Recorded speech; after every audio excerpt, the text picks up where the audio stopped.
Svengali, very influential figure in the last century. I bet you'd even bigger one this century. Art, you know, the whole inflation argument, if you think about it, is most felt when you go to the grocery store, most felt when you're having a barbecue. And a lot of people are feeling it, and they know it, and they see it. That's one thing you can't hide.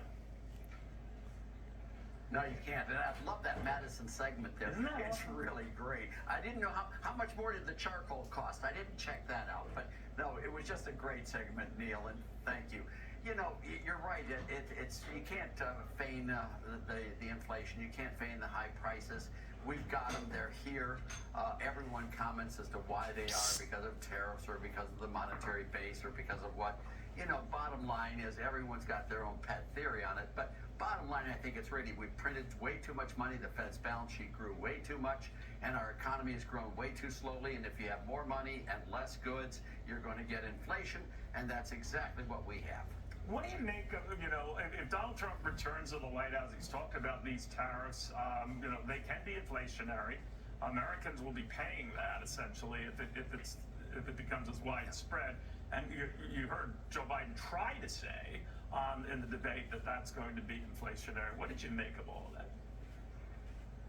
Well, you know, if you trade is my specialty, Neil, and Sure. the only reason the country ever exports goods is to be able to earn the wherewithal to buy goods from foreigners. If you have a tariff there, you raise the price of foreign goods, which will impact inflation and make it higher. But in the same breath, if you export less because of the tariffs, which you will, that's called Lerner's symmetry theorem, those goods will go down in prices. And, you know, these types of adding up this, that, and the other is just plain gobbledygook. It really is. You want to look at the monetary base, you want to look at the economy. That's what really drives inflation. And yes, it's true, prices may tick up, they may tick down, but not because of the arguments that it's going to be tariffs that cause it. That's not what's going to do it, Neil. That's just not. No, I hear you.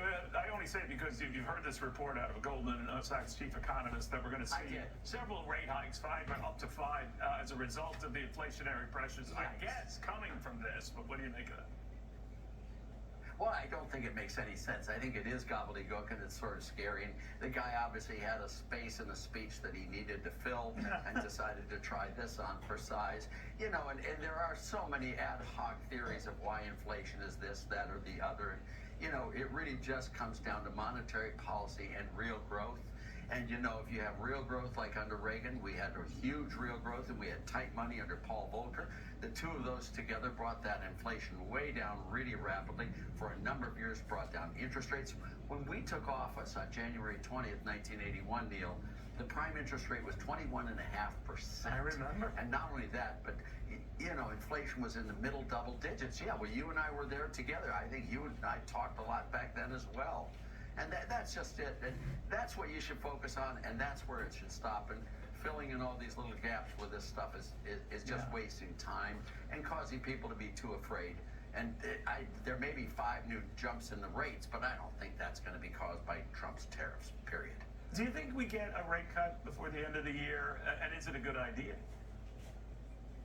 Well, I think we do get a rate cut before the end of the year, and I don't think rates should be cut or raised, to be honest with you. I think the Fed should try to follow interest rates, not lead interest rates. That's what Paul Volcker did, was he followed interest rates and just made sure that the discount rate was slightly above the 90-day T-bill rate so that people didn't borrow from the banks excessively.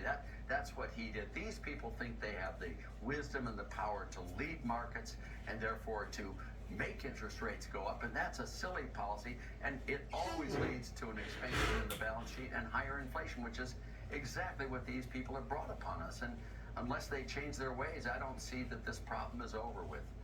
Art, great seeing you again, my friend. Starting